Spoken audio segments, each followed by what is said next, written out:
La mañana comenzó con nervios para los centenares de médicos que escogían por fin plaza, para ellos y para sus acompañantes. Como trasfondo, la polémica suscitada por las plazas ofertadas de difícil cobertura y lo que consideran un agravio comparativo entre fijos e interinos. Pues la realidad es que la gente que no aprueba la oposición tiene casi más privilegios que la gente que aprueba la oposición.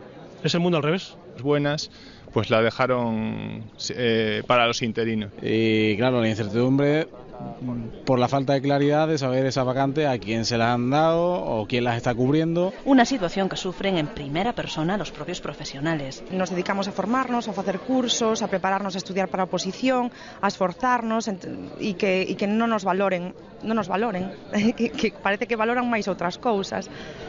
Parece unha incongruencia da nosa empresa. Por turnos han ido escogiendo el que será en breve su destino laboral. Unos han salido del trance mejor parados que otros, pero para algunos hoy es un día de celebración. Sí, muy contento. Era lo que quería. Pues trabajaba en Arcade, en el centro de salud, y vivo en Tui y he cogido una plaza de mañana en Tui, o sea que estoy muy contenta. No, estoy contento.